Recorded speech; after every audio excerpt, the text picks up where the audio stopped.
Monsieur Yassine, maire adjoint à la mairie de Paris, a acheté une femme à l'étranger, l'a ramenée en France, l'a épousée, et elle trouvait qu'elle n'était pas assez francisée.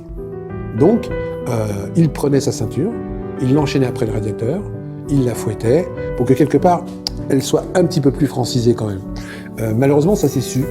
Il est condamné 2 fois pour violence conjugale. Alors, il faut savoir que ce monsieur, il a été plusieurs fois à l'étranger avec monsieur Delanoë. On ne sait pas ce qu'ils ont fait là-bas, mais ça explique peut-être que monsieur Delanoë l'a couvert pendant un paquet de temps. Il est condamné en 2010 pour 2 fois pour violence conjugale. Mais en 2011, il faut le savoir, il peut continuer à faire des mariages. Mais le pire, c'est que ce monsieur qui quand même, je veux dire, nous sommes dans les années 2010, martyrisait sa femme. Et il s'en vantait en plus. En 2015, il est nommé par le PNS et Jean-Christophe Cambadélis, rappelez-vous, comme secrétaire national adjoint au sein du PS. Alors là, quand même, à un moment donné, nous ne sommes pas encore à MeToo, mais il y a un groupe de femmes qui se révoltent et qui vient en conseil municipal lever des panneaux pour dire ça suffit, arrêtez avec ce type-là qui martyrise les femmes, et il est donc obligé de démissionner. Mais c'est pas terminé. Parce que cet élu de la République, en 2017, il est quand même accusé de faire l'apologie du terrorisme en France. Nous sommes en 2017, je rappelle, c'est que ça fait même pas 10 ans. Et aujourd'hui, monsieur Yassine Choua, il est quand même assistant parlementaire d'un sénateur. Parce que la religion musulmane est une religion d'humilité, assez humble. Et je veux dire que quand on me dit, j'ai entendu les crétins me dire, il n'y avait pas de musulmans chez les gilets jaunes. Les musulmans qui étaient avec les gilets jaunes, ils avaient un gilet jaune sur eux, ils n'étaient pas en djellaba, hein. Donc en fait, moi, quand je fais réparer mon chauffage, c'est un musulman marocain qui vient le faire. Quand je fais venir mon plombier, c'est un Algérien, parce que ceux qui mettent les mains dans le cambouis en France sont souvent issus de l'immigration, mais ils ne viennent pas en djellaba. Ils ne viennent pas avec leur tapis de prière. Et à ce moment-là, on les voit pas. On les voit pas comme des musulmans, on les voit comme des plombiers, comme des taxis, comme des OS1, comme des OS2, comme des artisans. Vous voyez? Et c'est ça, cette dégueulasserie qui est manipulée par qui? Par une extrême droite qui, elle, se réfère en permanence non pas à la France historique ou à la République, mais à l'État d'Israël. On ne peut pas le dire plus clairement. Je vous ai entendu dire que tout le monde devrait travailler le texte. Je suis entièrement d'accord avec vous, sauf qu'il faut quand même un minimum de sérieux quand on aborde les textes. Je vous ai déjà entendu dire, madame... pas du tout. Je vous ai entendu dire une fois, tous ceux qui savent, je vous ai entendu une fois dire, madame, sur une chaîne, que le mot amour est absent du Coran. Mais vous ne pouvez pas être quelqu'un de sérieux et dire quelque chose de pareil. Hubb a été utilisé 84 fois dans le Coran. Et vous avez quelqu'un en face de vous qui le connaît par cœur et je vous le donnerai. Donc quand vous dites des choses comme ceci, je peux vous le dire.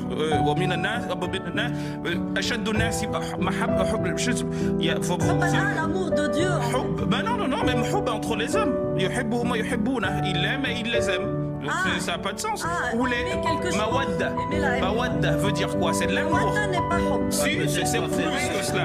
Mais c'est juste pour vous dire que vous dites des choses que vous n'êtes pas. Aimer les fruits et les légumes, ça. Non, hommes et femmes. Il a mis entre vous amour et... sympathique dans le... Mais revenons à la chose, c'est juste pour vous dire que c'est pas parce que vous parlez arabe ou que vous baragouinez l'arabe que vous pouvez travailler un texte, et c'est pour ça qu'il y a des études de spécialistes là-dessus. Pas du tout, j'ai pas dit, il y a des universitaires. Non, il y a des universitaires qui diraient jamais. Non mais vous n'êtes pas islamologue, madame. J'ai fait des études d'islamologie, oui, je suis sociologue des religions. Alors si vous étiez islamologue, vous n'auriez jamais dit une pareille. Parce qu'on peut passer son temps à blâmer l'Occident, les États-Unis, l'Europe, et puis on en oublie les principaux responsables. Les premiers lâches, ceux qui ont délaissé les Palestiniens, ce sont les États arabes.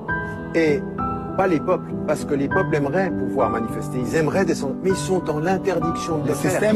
Le système les bloque et dès que vous manifestez, vous vous retrouvez en prison, c'est-à-dire que les dictatures empêchent les peuples de s'exprimer et que les gouvernants arabes ont trahi la cause palestinienne. Et ça, il faut le dire, et vous avez raison de le rappeler. Il faut que nous cessions de regarder l'Occident comme le principal responsable de ce qui se passe en Palestine. La lâcheté des Arabes et des gouvernements arabes est la première des causes qui fait qu'aujourd'hui les Palestiniens sont livrés à l'ennemi.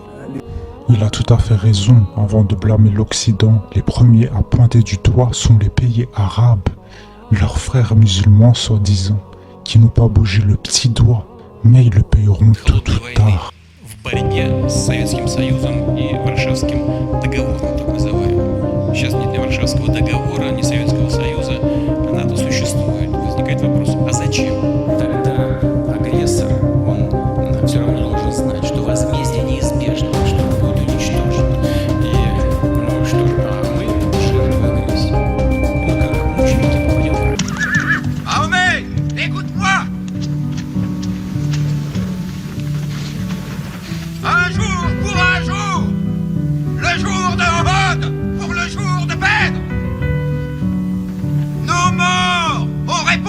des morts.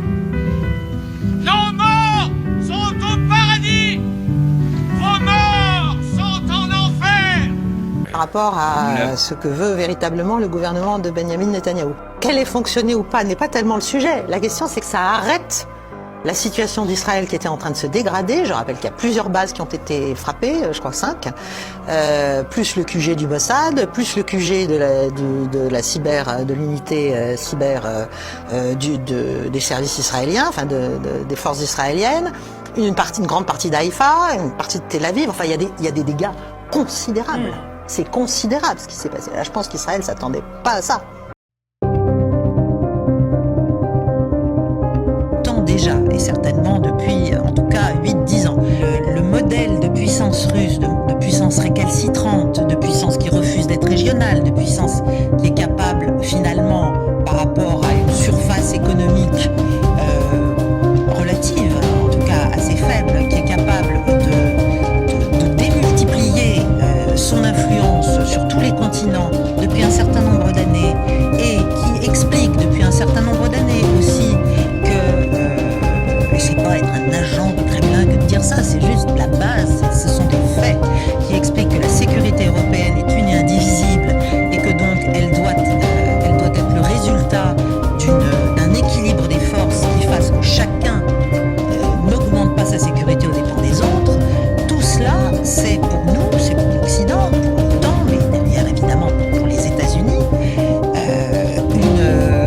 comment dirais-je, c'est même pas une avanie, c'est un outrage, c'est absolument inadmissible. Donc dans le cadre de la rebipolarisation du monde, avec la Chine derrière, eh bien il s'agit de déjà couper, et c'est là qu'on tombe dans le piège européen. En Ukraine, les États-Unis ont suspendu livraison d'armes à l'Ukraine et notamment les systèmes de défense aérienne comme les Patriot, les missiles Hellfire et également de l'artillerie. Cela est officiellement motivé par la baisse critique des stocks de munitions aux États-Unis. Et la Maison-Blanche a déclaré vouloir mettre les intérêts de l'Amérique en premier. Alors à pieds joints dedans, là maintenant nous y sommes bel et bien. Il s'agit de couper la Russie de l'Europe durablement.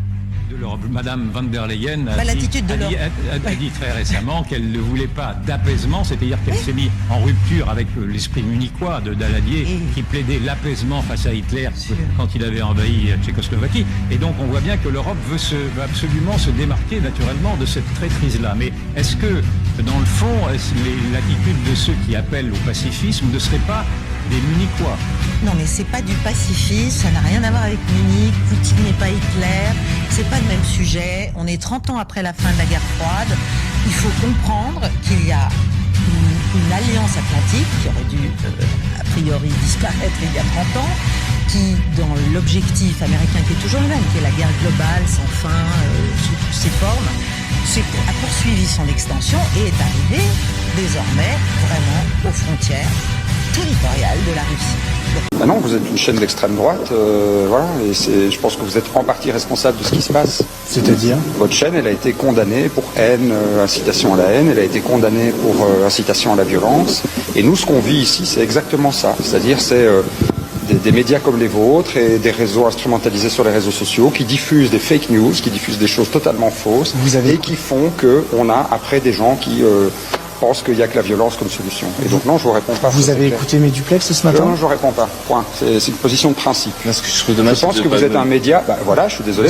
On m'a dit que Canal+. On m'a pas dit que CNews venait. Donc désolé. Non, mais ça c'est CNews. Je vois CNews. Donc ça pour moi, c'est un média d'extrême droite. Et donc je réponds pas à un média d'extrême droite. Voilà. Manifestement, ce monsieur est plein d'intelligence. Les Russes l'ont dit, ils ont prévenu, ils ont expliqué, ils ont proposé, ils ont fait il y a eu tout à la fin de l'année dernière, pendant des mois, des tentatives de négociation, etc. Tout ça a été balayé d'un revers de main. Nous vivons surtout, je pense, une bascule de l'Europe dans une période extrêmement dangereuse, économiquement, politiquement, stratégiquement. On est en train de basculer dans l'insignifiance, on est en train de se mettre durablement, vraiment à la remorque de l'OTAN. Et il y a aujourd'hui des projets, et je n'ai pas le temps d'en parler, mais enfin il y a un projet très important qui va prendre corps, qui est le projet de pacte de sécurité de Kiev, comme on le dit, qui va être en fait une manière de contraindre les États européens à aider l'Ukraine sur tous les plans, et naturellement militaires, pendant ad vitam aeternam, dans la droite ligne de ce que souhaite Madame von der Leyen.